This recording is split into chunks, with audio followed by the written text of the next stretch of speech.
Hello everyone.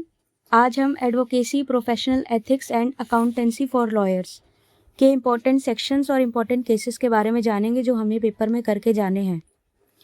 तो सबसे पहले हम इसकी मार्किंग स्कीम को समझ लेते हैं कि ये पेपर 100 मार्क्स का आता है। इसमें से 60 मार्क्स का रिटन एग्ज़ाम होगा और 20 मार्क्स का MCQ based test on selected opinion of bar council of India ये होगा एंड 10 मार्क्स की असाइनमेंट होगी एंड 10 मार्क्स की अटेंडेंस होगी। ठीक है। 5 क्वेश्चंस ऑफ 12 मार्क्स ईच यानी कि 60 मार्क्स का आंसर हमें लिखना होगा। और इसमें जो एक्ट्स लग रहे हैं वो लग रहे हैं advocate act 1961 and contempt of Court act 1971। ठीक है। उसके बाद अब हम आ जाते हैं, शुरू करते हैं कि हमें क्या क्या पढ़ना है और क्या क्या छोड़ना है और कितना पढ़ के जाना है जिससे हमारे लिए सफिशिएंट होगा। तो सबसे पहले हम द एडवोकेट एक्ट पे आते हैं जो 1961 में इंट्रोडक्शन दी हुई है। Brief history of legal profession in India, जज Edward Abbott Parry, the 7 lamps of advocacy, you have to do this. ठीक है। इसको आपको नहीं छोड़ना है क्योंकि इसको बच्चे छोड़ देते हैं, तो आप अगर कर लोगे तो आपको एक एक्स्ट्रा एज मिल जाएगा और आप इसे करके जा सकते हैं। ठीक है। इसमें honesty, courage, industry, wit, eloquence, judgement and fellowship ये सब आपको राइट डाउन करके आना होगा। So you have to do this. उसके बाद सेकंड पार्ट में बार काउंसिल सेक्शन नंबर 4 से 7 जो दिया हुआ है, इसमें आपको 2 सेक्शंस करने हैं, section number 6 and section number 7, functions of state bar council and functions of bar council of India. ठीक है। अब आ जाओ आप लोग सी पे, admission and enrolment of advocates. ठीक है।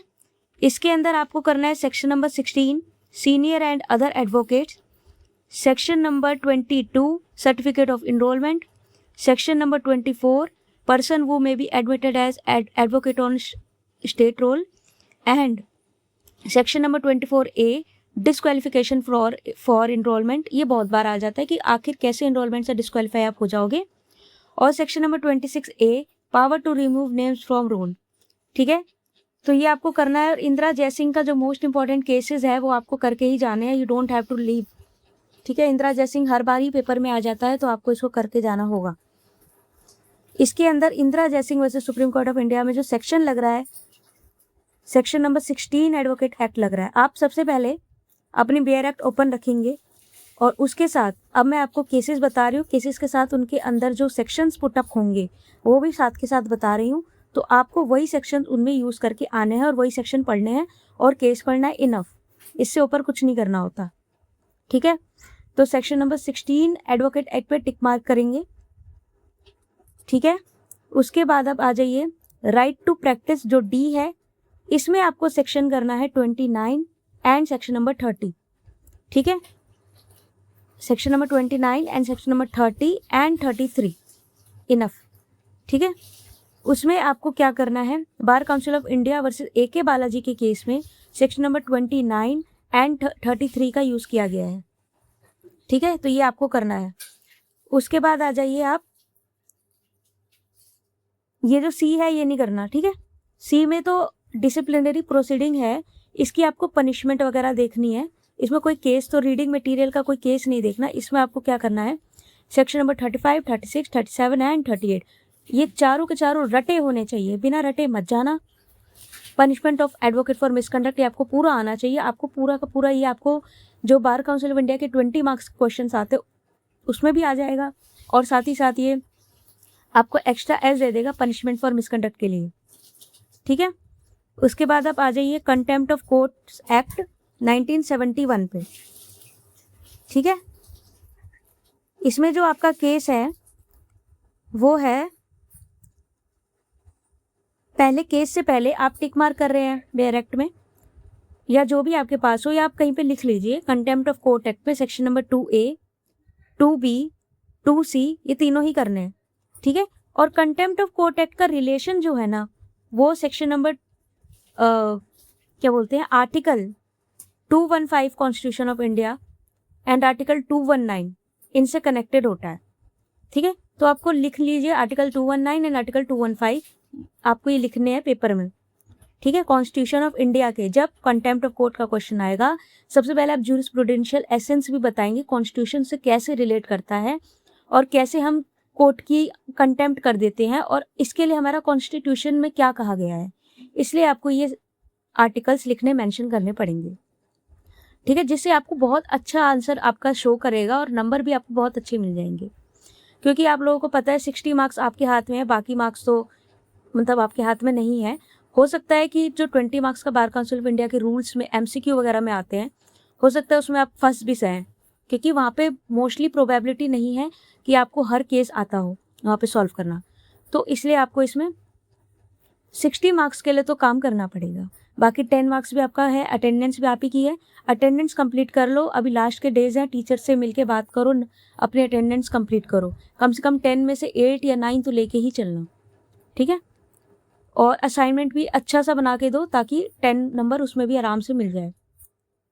उसके बाद इसमें आ जाइए, केस करने हैं Maninder Singh Bitta versus Union of India, ठीक है। उसके बाद केस करना है RK Anand versus registrar Delhi High Court. इसके अंदर आप केस नंबर में सेक्शन लिखिए, section number 2C of Contempt of Courts Act and Article 215 of the Constitution of India, ठीक है, ये लिखिए। उसके बाद आप लिखिए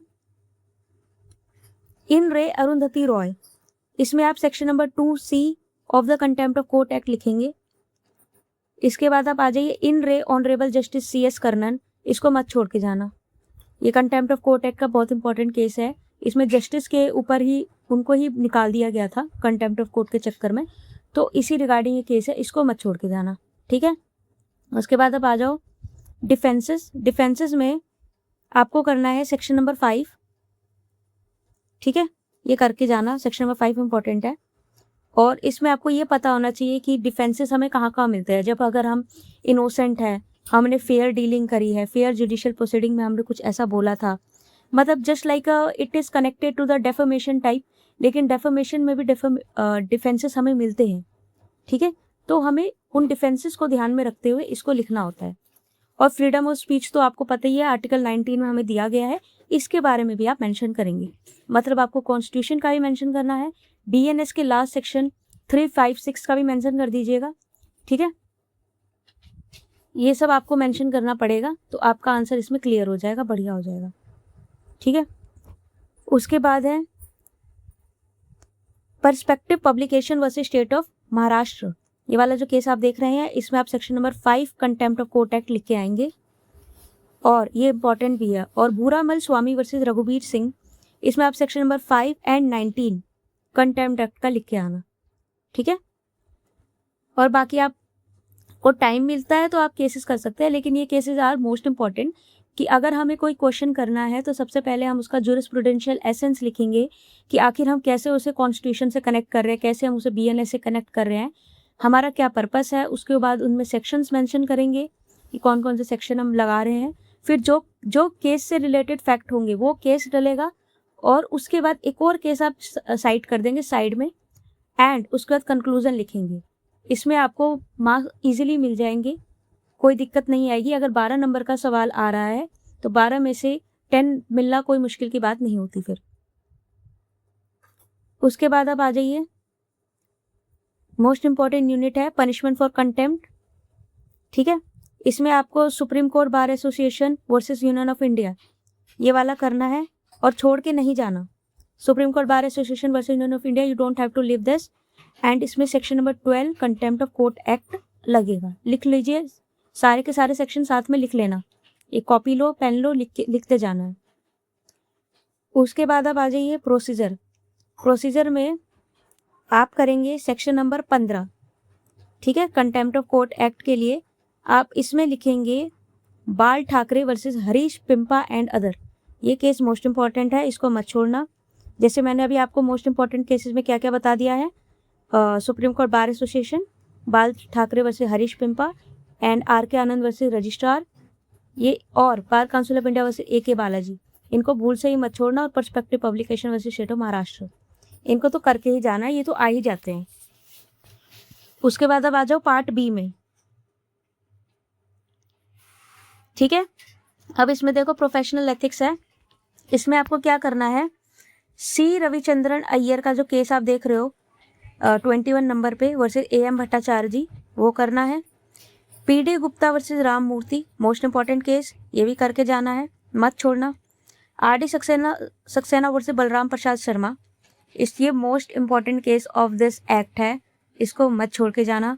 और इसमें जो सेक्शन लग रहा है RD सक्सेना में वो भी लिखो, section number 35, 36B and 38 advocate act, ये आपको कंप्लीट करना है, ठीक है।